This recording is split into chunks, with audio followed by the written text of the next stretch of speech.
Que la paix soit sur vous, les Gaulois et les Gauloises, courageux résistants et opposants à la dictature sataniste qui bientôt ne sera plus mondiale mais locale, et qui pour finir disparaîtra totalement de la surface de la Terre. Et bon débarras. Alors je vais mettre en fond sonore, enfin pas en fond, oui en fond sonore, une belle musique de Adrian von Ziegler. Parce qu'elle est très belle, voilà. Comme de toute façon j'ai plus monétisé les vidéos et je m'en fiche des droits d'auteur, hein, j'en ai pas, donc tout est gratuit là. Puis comme ça le fait un peu connaître. Donc ça c'est Adrian von Ziegler, très très belle chanson, belle musique. Et puis sur ce très beau fond sonore, je vais vous annoncer quelque chose. C'est que je viens de découvrir que en fait le livre condensé du rappel parlait de moi. Et oui. J'ai droit à un chapitre de cette fausse révélation et de ce pseudo-Coran. Donc quelque part, je suis flattée. Je trouve que si un faux Mahdi me désigne comme la méchante ou l'égarée, c'est super bon signe pour moi. Donc, alors comment j'ai découvert ça? Eh bien parce que il y a quelqu'un donc qui est abonné aux parutions de ce pseudo-Mahdi là, faux Mahdi, qui a reçu ce mail qui a été partagé dans une vidéo. Donc c'est un peu voilà, il y a une boucle, mais voici le contenu du mail. Je te confirme que tu as la bonne compréhension du message qui est descendu. Donc forcément c'est descendu, c'est du ciel. Donc voilà comment on suggère qu'on a affaire à une vraie révélation alors que c'est juste un texte minable. Donc concernant le chapitre 7, il concerne effectivement Lucia, mais c'est un rappel pour tout le monde. Il faut comprendre que les inspirations qui suivent le rappel condensé sont exactement comme pour le prophète Mohammed, que la paix soit sur lui, c'est-à-dire quand il se faisait attaquer verbalement, calomnier ou questionner, il se recueillait, se connectait au Seigneur et était inspiré et donnait sa révélation à la suite. Le chapitre 7 est bien descendu après la toute première vidéo de Lucia. Donc, bon déjà, il y a plusieurs choses à remarquer, c'est que là, donc ce faux Mahdi prétend que le prophète Mohammed se connectait à Dieu et recevait ainsi la révélation. C'est absolument faux. C'est l'ange Gabriel qui faisait descendre la révélation sur le prophète quand Dieu le décidait. Et très souvent, ce n'était pas quand ça arrangeait le prophète. C'est-à-dire que le prophète, parfois, il attendait la révélation des jours et des jours, alors qu'il aurait bien voulu la recevoir, mais elle ne venait pas. Donc ce n'était pas le prophète qui se connectait à Dieu volontairement pour faire venir la révélation, c'était vraiment la révélation qui lui est tombée dessus, quand elle lui est tombée dessus, et il n'y était strictement pour rien. Donc là, il ment sur le prophète Mohammed, pour essayer de faire croire que sa méthode à lui, pseudo-méthode, lui simplement il écrit son texte, c'est tout, serait ressemblant à la méthode par laquelle Dieu faisait descendre la révélation sur le prophète, alors que la révélation descendait sur le prophète, c'était un moment très fort et très dur pour le prophète. Il y avait parfois une espèce de bruit, lui il devenait extrêmement lourd physiquement.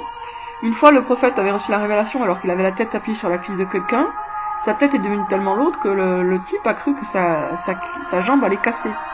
Donc il y avait vraiment des signes physiques très forts, et puis surtout c'est pas lui qui décidait quand ça venait. Il ne décidait ni du contenu, puisque ça venait de Dieu, ni du moment. Alors que là, clairement, avec ce faux Mahdi à 2 balles, à 1,10 €, c'est clair que c'est lui qui décide et du contenu et du moment où ça arrive. Autrement dit, c'est lui qui écrit le texte. Donc maintenant que ça c'est clair, voyons ce que dit le chapitre 7 sur moi, théoriquement. En réalité, on va voir qu'il est très très mou, le pseudo-dieu de ce faux Mahdi, puisque au final, il n'arrive même pas à dire que je vais aller en enfer, ce qui est la moindre des choses, puisque je calomnie son envoyé. Alors, le livre condensé du rappel. Le livre du rappel condensé. Peut-être il espère que je vais me ranger de son côté, donc ce livre, lui, il y a une mollo. Donc voici le livre descendu du rappel condensé. Nous allons aller sur le chapitre 7. Voilà, alors chapitre 7, celle qui vendait ses pensées. Donc c'est moi, puisque j'écris des livres que je vends. Eh ben oui, comme à peu près tous les écrivains. n'ayant pas une révélation divine qui m'arriverait et dans laquelle il serait dit qu'il faut que je donne ma révélation à tout le monde, j'écris des livres comme tous les écrivains et je les vends. Alors chapitre 7, celle qui vendait ses pensées, ce qui est intéressant c'est que dans le chapitre, ça n'a rien à voir, il parle pas du tout de ça. Donc là on voit bien le côté frileux, prudent et un peu incertain de ce pseudo-Mahdi, puisqu'il n'arrive pas à dire clairement ni à dire mon nom, ni à me dénoncer pour un truc précis. Donc ça reste du blabla très vague. Donc chapitre 7, celle qui vendait ses pensées. Louange au Seigneur Tout-Puissant, l'unique et le sage, c'est lui qui fait descendre sa parole sur ses serviteurs bien choisis, de la manière qu'il souhaite, et à ceux qui affirment le contraire, qu'ils apportent leurs preuves s'ils se sentent véridiques. Tout le monde se sent véridique. Hein. Donc ça c'est moi qui l'ai dit. Tout le monde se sent véridique. Dans le Coran, Dieu dit qu'ils apportent leurs preuves s'ils sont véridiques, et là ça a du sens. Si vous dites la vérité, normalement vous devez pouvoir le prouver. Mais là, le pseudo-dieu de cette pseudo-révélation ne peut rien prouver du tout, donc voilà. Oui, alors je reprends en fait cette vidéo, après une interruption. Donc au final, après réflexion, je pense que celle qui vendait ses pensées, c'est par rapport au fait qu'il y avait des publicités sur ma chaîne YouTube, mais ça fait 2 mois à peu près qu'il n'y en a plus, je les ai enlevées. Donc il semblerait que le Dieu qui a révélé ce chapitre 7 à son auteur n'est pas au courant. Dieu n'est pas au courant. Bon, donc ça c'est un signe de plus qu'on a affaire à une grosse escroquerie. Alors ensuite, on va relire donc. Et ceux qui affirment le contraire, qu'ils apportent leurs preuves s'ils sont véridiques, et ton Seigneur t'informe au sujet des mauvais comportements, et il en découle une sagesse. Certes, l'homme est doué pour railler et renier l'évidence. Alors c'est l'homme, et le chapitre 7, c'était celle qui vendait ses pensées, donc il faut croire que c'est pas clair, quoi. Alors verset 4. Ô toi le guide calomnié, fais donc mention de celle qui vendait ses pensées.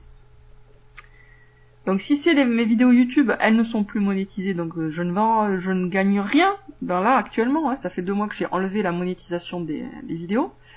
S'il s'agit des livres, pourquoi moi particulièrement et pas le million de personnes qui écrivent et vendent des livres ou qui écrivent et font publier leurs livres par des éditeurs qui les payent, et donc ça revient exactement au même. Publication, autopublication, c'est pareil, hein, dans les 2 cas il y a de l'argent à la clé. Donc je ne sais pas pourquoi il faudrait qu'il fasse mention de celle qui vendait ses pensées et pas des millions d'autres personnes qui font pareil. Et qu'a-t-elle à s'être précipitée sans penser? Celui qui se précipite risque de s'y prendre les pieds. De s'y prendre les pieds, ça devrait renvoyer à quelque chose. Plus j'y pense et plus je me dis que c'est de la 3 petits points, hein, cette pseudo-révélation. Donc, qu'a-t-elle à s'être précipitée sans penser? Plus j'y réfléchis, plus c'est minable. Je veux pas m'énerver, parce que ça vaut pas le coup de s'énerver, mais enfin, quand même, la personne qui a écrit cette pseudo-révélation, elle paiera certainement très cher le jour du jugement, puisqu'il y a bien un verset qui dit que malheur à ceux qui composent des livres de leurs mains et qui les attribuent à Dieu, hein, pour un profit. Le profit, là, c'est de se faire passer pour le Mahdi. C'est quand même super valorisant. Enfin, je suppose. Celui qui se précipite risque de s'y prendre les pieds. Et quand-il donc à penser que votre Seigneur aime celui qui agit sans même réfléchir?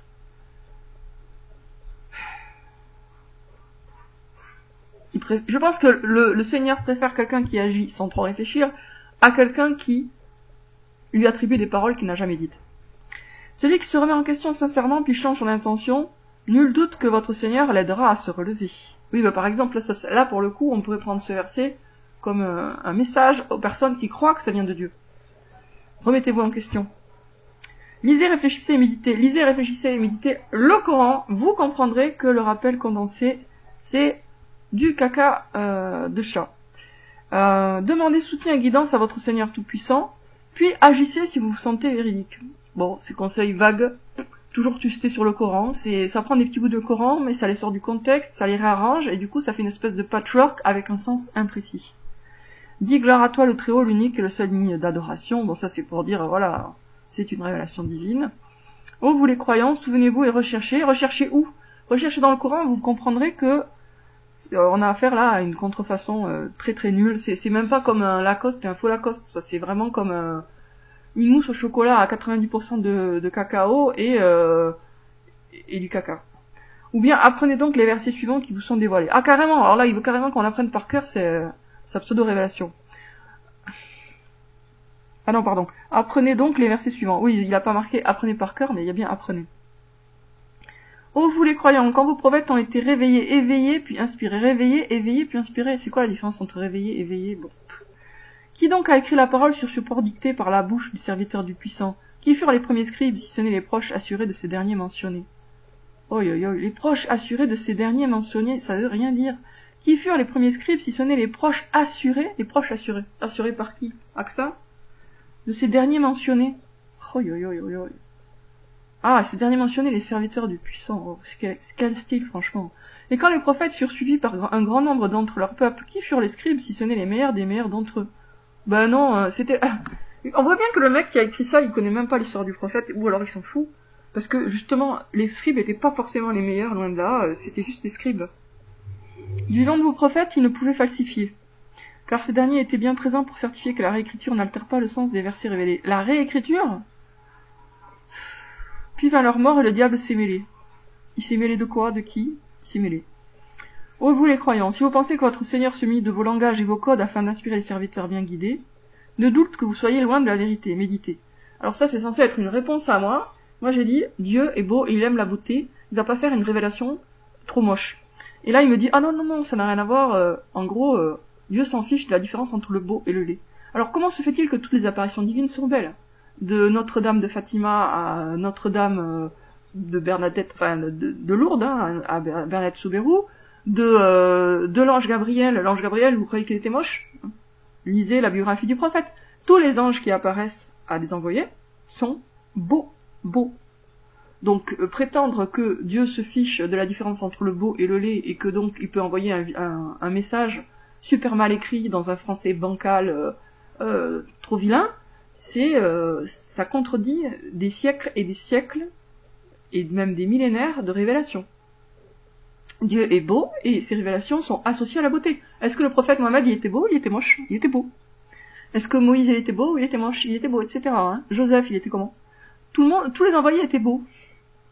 Donc prétendre que la beauté n'a rien à voir avec la révélation, une révélation divine, c'est contredit par tout quoi. Les envoyés de Dieu ont un physique agréable minimum, et en général plus qu'agréable. Et surtout, bon, ça on va dire c'est pas forcément le plus essentiel, mais les textes et l'apparition elle-même quand il y a une apparition sont beaux. Que ce soit un ange de Dieu se présente pas avec une grimace, des cornes, etc. Ça c'est un diable, hein, donc bon. Alors nul doute que vous soyez loin de la vérité méditée, à chacun ses dons et c'est Dieu qui vous donne. Ouais. Usez donc de vos dons pour la cause véridique du Seigneur et ne transgressez pas, à vous votre choix, Dieu est grand. Et voilà, on est censé croire que cette révélation, pseudo-révélation minable vient de Dieu. Moi, franchement, je suis déçue. Je trouve que ce faux Mahdi devrait être un peu plus courageux.